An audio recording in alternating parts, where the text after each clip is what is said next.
Hey everyone, welcome back to Why Me, Why Not Me, the space where real women get real about life, growth, pain, healing, and joy. Today's guest is Harshita, or as her friends lovingly call her, Harshi. She's a woman who has spent nearly 3 decades nurturing a family, giving everything she had to her role as a wife and a mother. And now, in her 40s, is finally asking a question many women struggle with quietly. What about me? From reversing her diabetes to confronting the emotional shift of her children growing up and leaving home to quietly conquering multiple base camps, yes, actual mountain base camps that she would probably never brag about, Harshi's story is one of quiet strength, self discovery, and learning to put herself first. Maybe for the first time ever. This episode is for every woman who's ever wondered, is it too late to start over? Let's get into it. Hi, Harshi. Hi, Anu. Thank you so much for being here. I still remember coming to you, telling you that I would like you to come and talk to me on this podcast, and you literally had this shock on your face. Like, why do you want me to come on your podcast? And this is the very reason I wanted to start this as well, because I have been inspired by you. You are the one person who keeps on cheering everybody, but quietly has these achievements and wins. And I'm in awe of the things that you do. And I wanted the world, the people who listen to the podcast, to listen to that as well. So I was like, why not you? I remember when you asked me as well. First of all, thank you for even thinking of me and inviting me here. Honestly, coming from you, it's a big compliment. So thank you so much. But yeah, I remember when you asked me, and my first reaction was like, "Why me?" Yes. And you're like, "Why not you?" And I'm like, that was such an organic conversation it was. there. Yeah.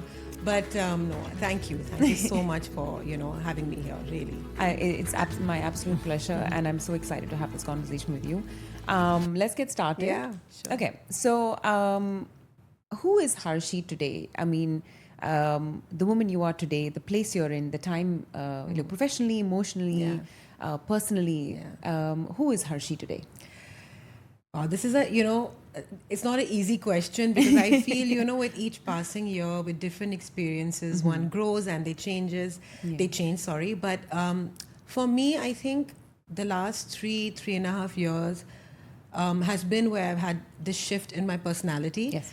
And I myself could see the change. And I think I would say I would definitely be more confident.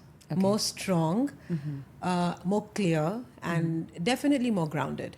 Okay. I think also, like, for me, I've challenged my mind, body, spirit so much in the last 3 years that I could say that this is and probably will be the best phase. Okay. Yeah, definitely. That's amazing. Yeah. Okay. I remember you telling me that you have struggled with diabetes for the past 2 decades, right? And you reversed that with sheer mindset and firm by movement. That's where we met of course. at 365. And when did you feel like, enough, it's time for me to heal? I mean, you've had this for so long, but you've obviously had a moment where you thought, enough, I mean, I need to heal now. So I've had, like you said, diabetes. It's been over 15, 17 years. And I think, like most people, I feel, okay, I'll just control it with medication. And that's what I was doing. And I do say that diabetes is like a sweet poison in your body. You don't know when and where it's, affecting and damaging. And then suddenly the symptom starts coming out. So about 3 years ago, I used to go for my routine tests. And over there, I realized that it was affecting different parts of my body, from my kidneys to my liver, everything. And I just start feeling it. You start feeling that something's just not right. And then my doctor had told me that, listen, with the way it's going, there is going to be some serious repercussions and you need to take care. And still I thought, okay, medication and I'll be fine, because you don't feel anything when you have diabetes, right? You just don't. You just feel like it's normal. It's not like I have like some form of pain. There's no pain. I said, okay, fine. I'll just take medication and it'll be fine. And so at that time, he told me, because your sugar levels are not coming down, This was about 3 years ago when it was just a new out drug, this weight loss medication. Yes. So I he's like, you remember. need to get on it so that everything starts coming under control. And I won't lie, I did take it. I took it for about a week. Okay. I said, okay, I'll try it. Why not? If it helps me, why not try it? Yeah, exactly. And that was when I realized it was the worst thing I could have done to myself and to my body. This is just my experience. Okay. The symptoms were horrible. And I remember every day I used to wake up and think, what am I doing to myself? Why am I putting myself through this torture? And that's when I realized that, you know what, I need to change my attitude. Yeah. I need to change my attitude. I need to change my mindset. And I used to always make excuses Okay. not to come to the gym. Yeah. I used to feel like, okay, I'm walking 30 minutes or I'll moving. figure I'm moving. I'm fine. I'm comfortable. Yeah. Then my husband used to tell me at that time, he's like, just go try it out for a month and you see how it goes. Yeah. And I'm like, no, for me, going indoor inside a gym, I've never lifted weights, I've never done workout. I thought I'm going to make a fool out of myself. But still, he used to always tell me, saying, it will make a huge difference. Just try it out for a month. So, And also going to a gym can be quite daunting It's because very there's so many people intimidating. there. Yeah. There are fit people Yeah. there, and Yeah. you're like, oh, Yeah. I don't Yeah. fit into this world. Exactly. That is the notion that a Yeah. lot of us women a face. lot of women, I hear it even till now, by the Yeah. way, where women tell me that, how do you it's they say it in many other ways, but the bottom line is you get intimidated. Yeah. But I still went, and I think through algorithm of Instagram 365 popped up, and I just went and I said, okay, I'll give this a try. And I will never forget when I first went, I thought I'm not going to last a month. I'm like, this is just too much. I didn't know how I'll be able to respond to starting doing all this. But yeah, then 3 years down the line, I can say it's done Yeah, wonders. and I can see the things that the changes that have happened to you. No, but even I remember so well that day after joining the gym and doing strength training, and of course it comes with watching your nutrition and just your whole lifestyle, just few amendments. I thought I told myself that maybe in a year things will get better. Yeah. But I will never forget in 6 months when I went to do my testing and when I got the results, and everything came, not even normal, it came below, like it just, all the vitals, everything were normal. Yeah. So that for me was, a huge thing. I felt like, our body has so much power to heal itself. Yes, if you absolutely, just absolutely, give the it right, does. you just feed it with the right, you have to change your mindset, and I felt that just working, it changed everything. Yeah. That's amazing. Yeah. So apart from that, let's shift into your motherhood, your role as a mother.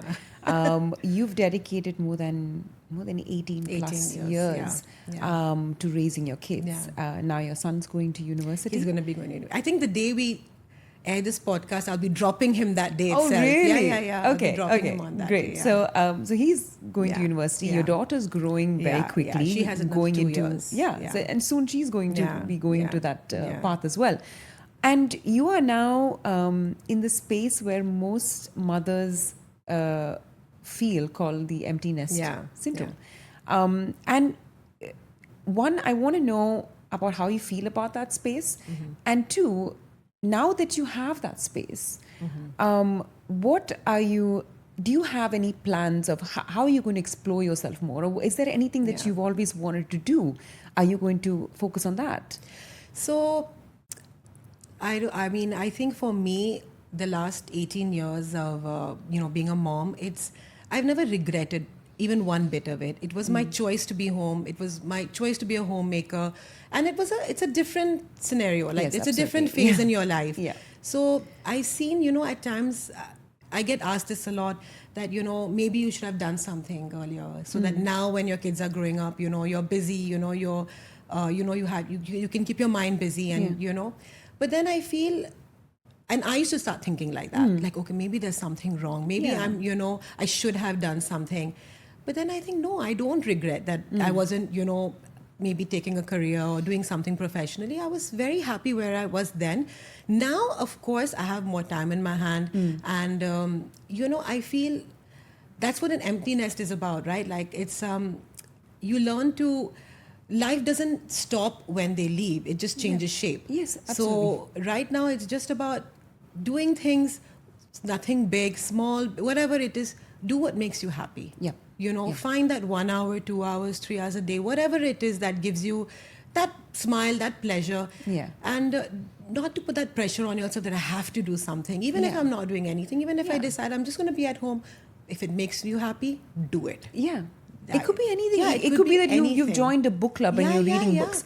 It doesn't Of course, have it's to just- be that, it's spending time with your girlfriends, and go for a breakfast go with for your breakfast, girlfriends. I mean, taking up absolutely. hobbies, finding your passions. I am starting to find it, and I'm on the path of it. So that keeps me, it keeps me going a lot, because every time I'm always thinking, what next, which mountain I want to climb, and what I want to do. So I think it doesn't necessarily have to be a particular like a career. It doesn't have to be, that I have to get a job or I have to start working. But I think in the end, it has to be what keeps you happy, especially at this age. I think that's the most important thing. Yes, Yeah. I completely agree with that.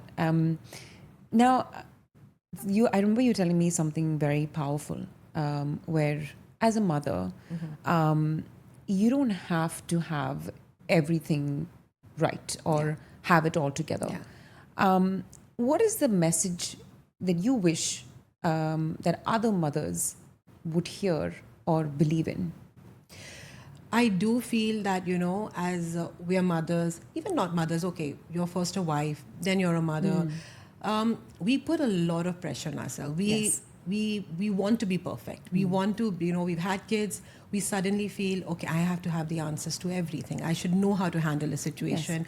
I should know how to, we should know it all. And I feel that's just not true, You're a And human being. You make mistakes. You learn. You're human beings. And more than anything, you don't have to be a perfect mom. There's no such thing. You have to just be, you have to just make sure that your children are loved, and you're able to connect with them. See, our times were very different. The kids' time now, it's very different. I think even what our parents were and how we were, even that was similar. Our thought process, our conditioning. Now it's very different. Very. And so even I don't have answers to a lot of situation, and I feel there have been times when I try to, not impose, but maybe, imply my thoughts on my kids. Like, okay, this is the way it's supposed to be done, and, this is how it's going to be done. And it just backfires. Yeah. Because we actually, within, we don't know. Right? And then we do it on them, and it just backfires. So that's when I realized there's no shame to say, I don't know. Yeah. And I'm happy to look for support from out, some guidance. And I love my children more than, I love them enough to have to wake up and say, you know what, you can get help from out. And I think that just worked beautifully in so many situations, small situations, big situations. It's worked beautifully. And in the end, if the results are good, where you feel you're happy, your child is happy, what more do you want? Absolutely. So it's a big, I've seen a lot of new moms, a lot of moms who are probably dealing with preteens, teenagers. It's different phases, different issues. But now it's very different. It is. And it's okay. I feel, that word, shame, like we always feel, no, it's, how can I ask for help? I should know it all. You don't need to be perfect. That's brilliant. And you're absolutely right, because the world has changed a lot 100%. from how we grew up, how our parents grew up. And you're right that us growing up in the way our parents grew up was slightly more similar. But this shift day and in age, the generation, shift, it's there are very certain different, advices that are so aged, and it is not really does not have a value in the current scenario. Absolutely. And you're still learning. You're still learning the right way of saying things, the right advices to give, to live in the world we are in right now. And it is a learning process. And that's amazing that you say that, you don't have to be perfect. You don't have to be perfect. And I think there's no shame in asking for help. Even just talk to somebody. Yes. It's fine. They come struggling. What do I do? Yeah, What have you exactly. faced a situation? And today I've seen I would love if people come and ask me things about teenage kids, or if they have some issues. There's no harm in talking. There's no taboo that, okay, my child might be going through this, whatever it may be. Absolutely. And I think women should be able to talk to one another. We live in a Yeah, society for yeah. that very Yeah, reason, very right? So it's always Yeah. important to help each other Yeah. out. It's also great because I the next question I have, you spoke about as a mom, but as an individual, you also told me that you struggled with self-doubt, Yes. and you started then focusing on yourself a lot Yeah. more, and the fact that choosing yourself, that factor, it does not have to be a very dramatic act or anything. Yeah. It can be subtle, it can be quiet, Yeah. but then you gradually started choosing yourself. Yeah. What is that word, those two words, choosing yourself, what does that mean to you?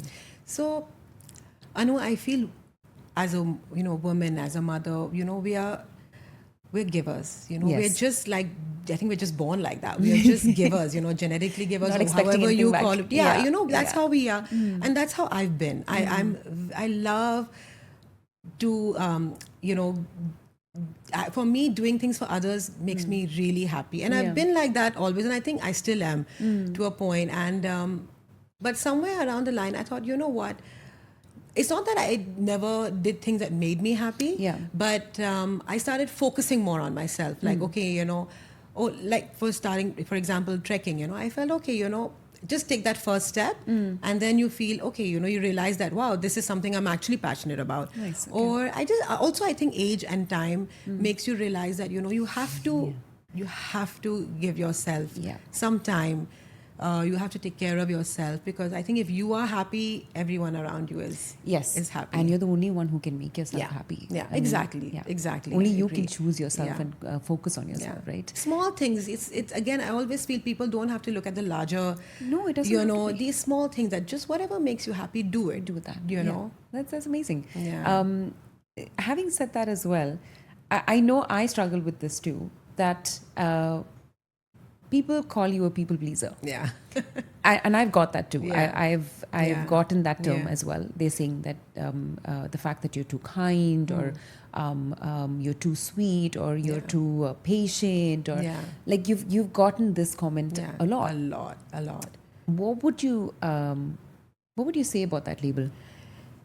So people pleaser again.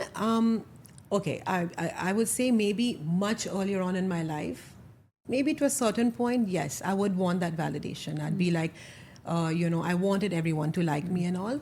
But now I don't think that's the case. Okay. I don't think that I'm, going out of my way to, impress people or whatever. Yeah. No, not at all. But when you tell me I'm too kind and too nice, of course I am. I don't think, earlier I nothing would wrong with think, is it a bad thing? But it's not. Like, it's my choice. It's who I am. And, I don't see anything wrong in it.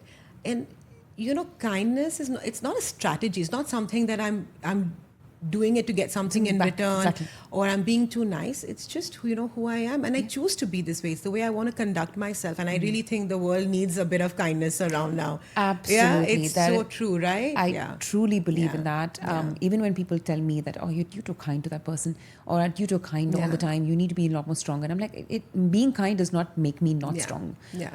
Exactly. Yeah. Like kindness is for free, Yeah. but it Yeah. literally cures Yeah. the world. Exactly. I think everyone in today's world, anyone, they are going through something. Yes. I don't have to know what they're going through, and if you're just kind to one another, I You may don't never see know. it why it is even a discussion. Like, what Yes. is too kind? What is too nice? That's the way you're supposed to be. Absolutely. And you enter an elevator, you yeah. smile at someone, Yeah, you exactly. don't know the impact it could Yeah. have made for Yeah, that person. For you, it exactly. was just a smile. Yeah. But for Yeah. that person, it could have actually changed their day completely. 100%, So there's 100%. nothing wrong with being kind, and does Yeah. not make you any less stronger. Exactly. And I absolutely agree with that. So that's why I wanted to ask you, because I've gotten this label too, and I've said the same Yeah. thing. And I love that we connect Yeah, 100 so much in that agree. sense. And like I said, the world really needs some kindness around, Absolutely, and, especially in this scenario, exactly, in the way the world right? is right Yeah. now. It's so true. Mm-hmm. I want to now talk about something very interesting to me. Okay, now you have been everybody's cheerleader. You are, whether it's friends, it's Yeah. family, Yeah. it's even people that you're maybe a little more than an acquaintance with, Mhm. you've always cheered for them. Yeah. And you've cheered for me. I mean, I've experienced it firsthand. You Yeah. have been cheering me on ever since, you first met me, and we connected, and you've always cheered me on.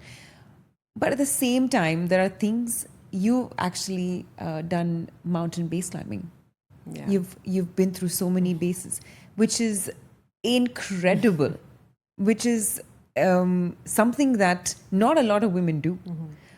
But you've accomplished that. But you don't talk about it as much. Yeah. You don't think it is much of a big deal. One, I want you to tell me about your experience and how you got into that, because I want Yeah. everyone to listen to that. But two, I also want you to tell me, why do you think that women, including yourself and myself, find it so hard to celebrate our wins? Yeah, I don't know about other women, but for myself, I've always been very shy and I've been very uncomfortable to attention. Believe me, to even come to this podcast, I was like, I shouldn't just say anything, You're or such a pro. whatever. Like So you've done this before. I think, and I think that's been with me since childhood. I've been very, for me, I'm very shy, very uncomfortable to attention. And yeah, I love to celebrate other people's win. It just makes me so happy. And especially people who I love and who I care about, who I've seen grow from scratch. I love to do it. But when it comes to myself, I admit, I do it. It's just probably, again, maybe I feel I have so much more to accomplish. And, I want to do more. And, so sometimes you kind of doubt, like, okay, I still have stuff to do. So, how can I just speak about myself? And I'm just, no. Okay. I am not like, I don't know why. It's been like that forever. So It's okay. I will cheer you on, and we'll keep Yes, making you do. realize. Yes. you do. All right. So tell me a little bit about how did you start climbing mountains? Oh my God. That was, I also know that you have a phobia of heights. I have a phobia of heights, like you, right? Yes. I know it's every time people tell me, like, you love trekking, but I'm just scared of heights. And I'm like, I really am, Yeah. even till now. But I started, it was just a very casual, one day with a few friends, we decided we'll go for some local hikes. And I went for that. And then a few months later, and I actually liked it when I went. And then a few months later, a few friends of mine were planning to climb Mount Kilimanjaro. Okay. And I said, wow, let me try this. So I just went for it. Okay. And Without any previous training, just I did some training, Yeah. but I wasn't ready to what I was going to experience over Yes, there. okay, Like I've okay. never climbed high altitude mountains. Okay. And at that time I said, okay, I'll go. When I climbed that mountain, it was very hard. It was very hard. And I remember it was very difficult for me to adapt to low oxygen, high altitude, you get Weather. different weather also, but high altitude gives different symptoms to everybody. It's not something that everyone can just adjust to. Yeah. And I think also because, yes, I wasn't trained as well as I should have. And so I did summit, but it wasn't the way I would have wanted to. Okay. I came down, I felt very sick. But when I came down, it's either ways. When something goes wrong, you feel, I'm just not going to doing this stop. again. I'm not going to do Yeah. this again. I'm like, I'm going to work on it and I'm going to make sure I'm going to go and do this again. And that's Yeah. exactly what happened. Amazing. That I changed my attitude, changed my mindset. I got the right training. And when I climbed my second mountain, it was amazing. Like I always say, the first mountain when I summited, I was crying and summiting. Yeah. The second time, I was crying of happiness. So there's a Yeah. huge difference. You found yourself Yeah, there. yeah, I really did. It's changed my life. I mean, it gives me this thrill. It gives me a purpose. Yeah. It gives me, a sense of. And for me, climbing mountains is like some form of meditation. I'm the I most get that. disconnected from the world when I climb mountains, and and I really look forward to climbing more. That's amazing. Yeah. And I can't wait to keep seeing it, because you do it so quietly. Nobody even knows that you're Yeah. doing it. The mountains And humble you, so yeah, you do. Absolutely, because it's Jason, our trainer. Yeah. He's the Yeah. one who actually sends messages Yeah. on our group saying, Yeah. Harshi is doing Yeah. this, and we're like, what? When Yeah. did when? Why? Like how? Because you've been you are so quiet Yeah. about it. You see Yeah. us, you cheer us on, Yeah. and you're doing your little training, and Yeah. then you're gone. Yeah. And you do it so subtly, but you should know that when you do that, we are all in such Yes, awe. I saw it this time when I climbed Mount Elbrus. The support I We are got in was awe. amazing. And I've seen, when I look back the last 3 years, I see my journey of how I started to what I am now. Now. I get amazed myself that I really have changed so much as a Yeah. person. And as a person, when I say even my confidence and so many things that when I climb each mountain, it teaches you so many things, Yeah. And for me to say, especially my last mountain, I would have never imagined that I would have wanted to go alone. I would have never thought I would have the courage to say, That too. I'll sign up. And I wanted to go alone. It was Yeah. not that no one wanted to come along. I wanted to go alone. So small things, but big accomplishments for me. Absolutely. It is a yeah. huge, for Yeah. me, it's a huge accomplishment and I love it. Okay, so let me ask you a very important question. Now, if there are, I'm sure there are a lot of women who are going through the transition that you are going through. Either if it is struggling with diabetes or a mom whose children are growing and or dealing with self-doubt and don't know how or whether they can start over. What would you tell women like that? I mean, from your experience, what would you tell them? I think, for me, uncertainty makes us all uncomfortable, right? Not knowing what's next, it's not easy for all of us, Yes, absolutely. So, but I also feel that in the end, everything works out the way it does. It's supposed to work out, the way it's meant to be. Yeah. So I think I would tell everyone is like, just find your purpose, you will find your path. Just stay focused, and everything, like I said, just works out. You just have to take that first step. Yeah. Don't overthink. I'm an overthinker. I will overthink everything, and really, it's just who I am. And till I don't know what to expect, I'm constantly like my mind is in all directions. Yeah. And so now I tell myself, okay, if I don't know what's next, but just take that first step, Yes. and everything just falls into just falls place. in Yeah. place. That's Yeah. amazing. That I love that. And I hope women who listen to this Yeah. understands that Yeah. that it's you don't have to do something really big Yeah.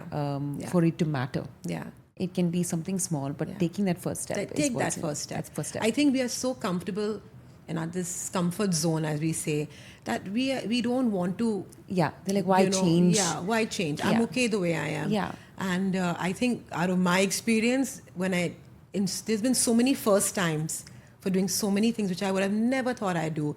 And again, it was just take that step. Yeah. And once you do, everything just works out. I love that. That's amazing.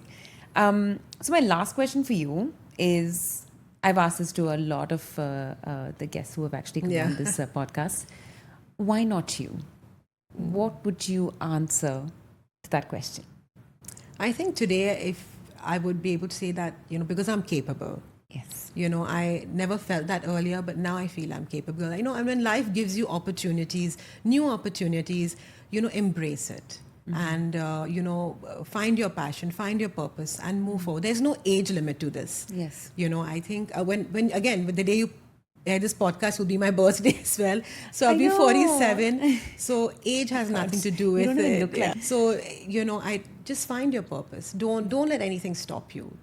Big or small, everyone's capable. Every woman is capable of doing it. Just take that step. Okay. That's amazing.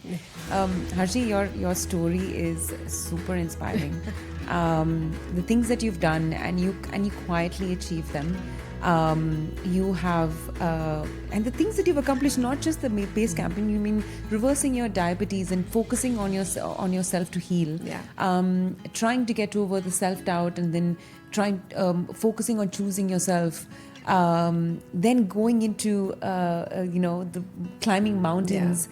All of these things are victories, big or small. Yeah.